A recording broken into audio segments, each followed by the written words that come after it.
જય શ્રી હરિ વિષ્ણુ, જય માં લક્ષ્મી. મિત્રો, દરેક વ્યક્તિને અપાર ધન પ્રાપ્ત કરવાની ઈચ્છા છે, પરંતુ આ સંપત્તિ માત્ર ઈચ્છા કરવાથી નથી મળતી. તેના માટે દેવી લક્ષ્મીને પ્રસન્ન કરવું ખૂબ જ જરૂરી છે. મિત્રો, માં લક્ષ્મીના આશીર્વાદથી ઘર પરિવારમાં પૈસાની કોઈ કમી અને આર્થિક પરેશાનીઓ થતી નથી અથવા આવતી નથી. ધન અને ઐશ્વર્યની દેવી લક્ષ્મીના આશીર્વાદ મેળવવા માટે શાસ્ત્રોમાં કેટલાક ખૂબ જ સરળ ઉપાય જણાવવામાં આવ્યા છે, જેનાથી દેવી લક્ષ્મી પ્રસન્ન થાય છે અને તમને આશીર્વાદ વર્ષાવતા રહે છે હંમેશા. અને એવા કયા 4 કામ છે જેને કરવાથી ઘરમાં ધન સફળતાની સાથે સમૃદ્ધિની જળવાઈ રહેશે? તો આજની પરિસ્થિતિમાં માં લક્ષ્મી પસંદ કરવામાં ના એવા ઉપયોગ અથવા માં લક્ષ્મીને પ્રસન્ન કરવાના ઉપાય આપણે જોવા જઈ રહ્યા છીએ. જો આપણે દરરોજ સવારે ઉઠ્યા પછી આ 4 કામ કરીશું ને, તો દેવી લક્ષ્મીને તમારા ઘરમાં આવતા કોઈ રોકી શકશે નહીં. કારણ કે આપણામાંથી ઘણા લોકોએ માં લક્ષ્મીની કૃપા ચોક્કસ જોઈ છે. તો એકવાર જોરથી બોલો, માં લક્ષ્મી માની જય હો, માં લક્ષ્મી માની જય હો. અને કમેન્ટ બોક્સમાં સાચા હૃદયથી માં લક્ષ્મી ચોક્કસ લખજો અને હૃદયથી લખજો, એટલે એની મનોકામના તમને પૂરી થશે. આ વિડીયોને તમારા સાચા મિત્ર સાથે શેર કરો અને તેઓ પણ તેની લાભ થઈ શકે છે. જો તમે ચેનલ પર નવા છો તો ચેનલ સબસ્ક્રાઇબ કરો. જો કે લક્ષ્મી દેવી દરેક ભક્તોનું કલ્યાણ કરે જ છે અને તે દરેકના સ્થાનની મુલાકાત પણ લે જ છે, પરંતુ આપણે જ એવા છીએ જેઓ તેમને સંભાળી રાખી શકતા નથી, તેને કાબુમાં રાખી શકતા નથી. તો તે આપણથી ગુસ્સે થઈને જતા રહે છે. માં લક્ષ્મી, તમે લોકોએ પણ જોયું હશે કે ઘણી વખત આપણે મહેનત કરીએ છીએ અને પૈસા પણ આવે છે, પણ આપણા હાથમાં ટકતા નથી. લાખો કરોડો કમાય પછી પણ હાથમાં કશું પણ બચતું નથી. તો શું કરવું? આવા સંજોગોમાં સૌપ્રથમ લક્ષ્મીના બહાર નીકળવાના તમામ રસ્તા બંધ કરીએ, જેથી લક્ષ્મી આપણા હાથમાં હંમેશા માટે રહે. મિત્રો, એ પણ સાચું છે કે લક્ષ્મી દરેકના હાથમાં આટલી સરળતાથી આવતી રહેતી નથી. આ કારણ છે કે લક્ષ્મી સ્વભાવે ચંચળ છે. તેથી જ દેવી લક્ષ્મી આવે છે, કારણ કે તે આપણા ભાગ્યમાં છે, પણ તે આપણા હાથમાંથી છટકી જાય છે કારણ કે આપણે તેના ચંચળ સ્વભાવને સમજી શકતા નથી. મિત્રો, તેથી જો તમે પણ દેવી લક્ષ્મીનો આશીર્વાદ મેળવવા માંગો છો તો ફક્ત 4 કામ કરો, જેથી કરીને તમારા ઘરમાં લક્ષ્મીનો વાસ રહે. તે પણ તમે સાંભળ્યું જ હશે કે શાસ્ત્રો અનુસાર વ્યક્તિ દેવી લક્ષ્મીની કૃપાથી જ ધન પ્રાપ્ત થાય છે. તેથી દરેક વ્યક્તિને ઈચ્છે છે કે તેના પર લક્ષ્મીની કૃપા હંમેશા રહે. એક વાતનું ધ્યાન રાખો કે આપણે આપણા ઘરમાં તુલસીનો છોડ લગાવવો જોઈએ અને સવારે સ્નાન કર્યા પછી તેને અર્પણ કરવું જોઈએ પાણી. કારણ કે તુલસીના છોડને જળ ચડાવવાથી ઘરમાં સુખ સમૃદ્ધિ આવે જ છે. મિત્રો, મેં ઘણા વિડીયોમાં કહેલું પણ છે. તુલસીના મૂળમાં ભગવાન વિષ્ણુના મંત્ર ઓમ નમો ભગવતે વાસુદેવાય નમઃ નમઃ ઓકે નમઃ નો જાપ પણ કરવો જોઈએ. આનાથી માં લક્ષ્મી ની સાથે સાથે શ્રી હરિ ભગવાન વિષ્ણુજીની કૃપા જળવાઈ રહે છે. શાસ્ત્રોમાં અને ખૂબ જ શુભ માનવામાં આવે છે. આનાથી મનને શાંતિ, સુકૂન મળે છે. એનાથી મોટું કોઈ ધન નથી. મિત્રો, અને શાંતિ પણ દેવી લક્ષ્મીની પ્રસન્ન કરે છે. તેથી જ જો ધન અને સુખ બંને માત્ર દેવી લક્ષ્મીની કૃપાથી જ પસાર થાય છે. તો આ ખૂબ જ મહત્વપૂર્ણ છે કે પરંતુ આટલું યાદ રાખો કે તુલસીમાં પાણી નાખો કે તુલસીની બહાર પાણી ના જવું જોઈએ, ખાસ મિત્રો. એટલે આવું દરરોજ કરવું જોઈએ. અમે તમને જણાવી દઈએ કે જે ઘરમાં તુલસી રહે છે ત્યાં કોઈ બહારનો વ્યક્તિનો કોઈ તંત્ર મંત્ર કે કાળા દોરા કોઈ તેનો પ્રભાવ પણ થતો નથી. તુલસીના છોડમાં એટલી શક્તિ છે કે તેનો તંત્ર મંત્ર પણ રોકી શકે છે. તમે જોશો કે આવી સ્થિતિમાં આપણા ઘરનો તુલસીનો છોડ સુકાઈ જાય છે, તેનો અર્થ છે કે તુલસી માતા બહારના વ્યક્તિના કરેલા તંત્ર મંત્ર બધું જ પોતે લઈ લીધું છે. આપણા ઘરની પરેશાનીઓ અને તે તમારા ઘરની રક્ષા કરે છે. મિત્રો, યાદ રાખજો ત્યારે તુલસી સુકાય ત્યારે. તેથી તમારા ઘરમાં તુલસીના છોડને સંભાળીને રાખો. પ્રતિદિન એક દિવસ દીવો અવશ્ય પ્રગટાવો. જે ઘરમાં તુલસીની સેવા થાય છે તે ઘરમાં લક્ષ્મી ક્યાંય જતી નથી. ખાસ યાદ રાખજો. મિત્રો, ધન મેળવવા માટે તો ઘણા રસ્તા છે, પરંતુ ધન અને આશીર્વાદ આપવા માટે લક્ષ્મીજી પોતે જ માર્ગ પ્રદાન કરે છે.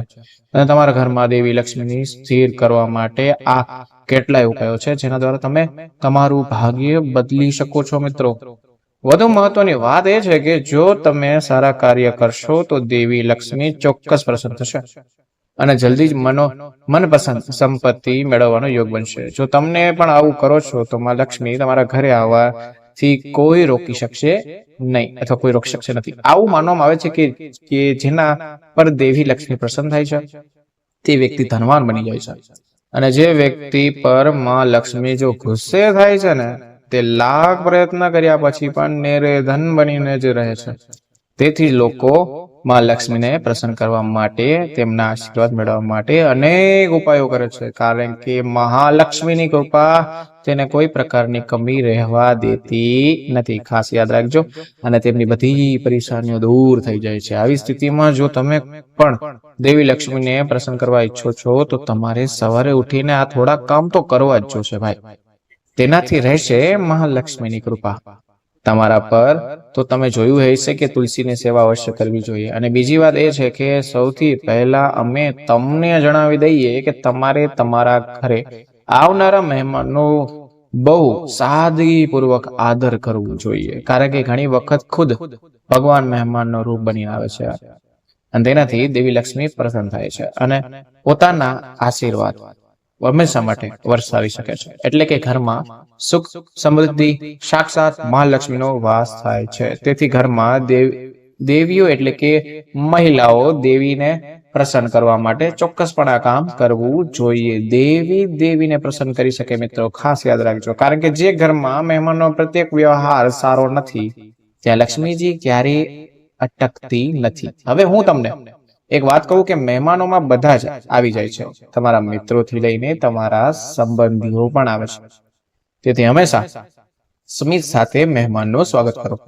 લક્ષ્મી ચોક્કસપણે આવશે, ઘરમાં રોકાશે. હું તમને બીજું કહું તો આ વિડીયો ઘણો લાંબો થઈ જશે, તેથી તેને ટૂંકમાં સમજી લો ને તો જેથી લક્ષ્મી દરેકના ઘરમાં ટકી જશે. આ કહેવાનો એક જ હેતુ છે કે તમારા ઘરમાં લક્ષ્મી ટકી શકે, બસ. મારો બીજો કોઈ ધ્યેય નથી. લક્ષ્મીના માધ્યમથી તમારા ઘરમાં વિકાર થાય. અને ત્રીજો વસ્તુ એ છે કે આજકાલ કોઈ નથી કરતું, એ છે કે આપણા ઘરમાં રસોડામાં હંમેશા એક પાત્ર એવું હોવું જોઈએ જે હંમેશા પાણીથી ભરેલું રાખવું જોઈએ. જો કે કોઈ કરતું જ નથી. સાચું બોલો તો બોલો હા કે ના, એકવાર મને જવાબ દેજો. નીચે કમેન્ટ સેક્શનમાં જવાબ દેજો. તમે બાઉલમાં પાણી ભરાવો છો કે નહીં, એક ગ્લાસમાં પાણી રાખો છો કે નહીં. કેટલાક ઘરોમાં આવું થાય છે કે, પરંતુ યાદ રાખો કે રાત્રિના સમયે તે પાત્રને ભરવું જોઈએ અને દિવસ દરમિયાન તેનો ઉપયોગ કરવો જોઈએ. પૂરી રાત રાખ્યા પછી સવારે ઉપયોગ કરીએ. પાત્ર તાંબાનો હોય તો વધુ સારું, જેમ કે તાંબાનો કળશ, તાંબાનો બેડો વગેરે. તેથી તમારા ઘરમાં એક પાત્ર હંમેશા શક્ય હોય તેટલી ટકે ભરવો જોઈએ. ઘરની અંદરના બાથરૂમમાં પણ ડોલ અથવા પણ ડોલ ભરેલી હોવી જોઈએ. ખાલી ડોલ ના રાખજો મિત્રો. જો ડોલ ખાલી હશે અથવા ડોલ ખાલી ભરેલી હશે જો તો ભરેલી રાખો અથવા તેને ઊંધી કરી રાખો. ચલો, તમે ભરી ના શકતા હોય તો તમે ઊંધી પર રાખો. ચોથી વસ્તુ એ છે કે મહત્વપૂર્ણ છે, તેના પર ચોક્કસ ધ્યાન આપો મિત્રો. ઘરની સ્ત્રીઓને માથા પર પલ્લુ અવશ્ય. આ વાતનો પૂજાપાઠમાં મંદિરમાં સુધી સીમિત નથી રહેતી ભાઈ. એક ફોટો જેવો બતાવો જેમના માં લક્ષ્મીના વાળ ખુલ્લા હોય. એક ફોટો એવો દેખાડો. જે મહિલાઓ તેમના ઘરમાં લક્ષ્મી સુરક્ષિત રાખવા માંગતા હોય તો આ કામ હંમેશા ઘરમાં કરો. તમે આ વાતનું અવશ્ય ધ્યાન રાખો કે માં લક્ષ્મી ઘરની લક્ષ્મી જ પ્રસન્ન કરી શકે છે. ઘરની લક્ષ્મી જ માં લક્ષ્મીને પ્રસન્ન કરી શકે છે. વાહ, ખૂબ સરસ વાત છે. એ ખાસ યાદ રાખજો. તમે કોઈને કહેવામાં સાંભળ્યું છે કે પુરુષ ઘરે લક્ષ્મી છે? નહીં તો પછી લક્ષ્મી તમારા નાના વર્તનથી પણ પ્રસન્ન થાય છે. પુરુષની જિમ્મેદારી છે કે લક્ષ્મી કમાવો અને ઘરની લક્ષ્મીને આપો. હવે ઘરની લક્ષ્મી એટલે કે તમે જાણો કે તમે પૈસા સંભાળ તમે કઈ રીતે રાખી શકો છો, જેથી જ માં લક્ષ્મી અને ભગવાન વિષ્ણુ તમને આશીર્વાદ આપે. મિત્રો, આજના મંત્ર થી લક્ષ્મી તમારા ઘરે ચોક્કસ આવશે. આ વિડીયો ને લાઈક કરો, શેર કરો, તમારા બધા મિત્રો સાથે મોકલો, જેથી તેઓ પણ લાભ લઈ શકે. અને ચેનલને સબસ્ક્રાઇબ કરવાનું બિલકુલ ભૂલશો નહીં. બે લાઇકોને દબાવો, તેથી સૂચના તમને ચાલુ કરો, જેથી કરીને તમારો પ્રથમ વ્યક્તિ બનો કે આગાહી વિડીયો ફરીથી તમને પહેલા જોઈ શકો. તમારો દિવસ શુભ રહે. દેવી લક્ષ્મી તમારા પર હંમેશા આશીર્વાદ વરસાવતા રહે. જય શ્રી ગણેશ, જય મા લક્ષ્મી.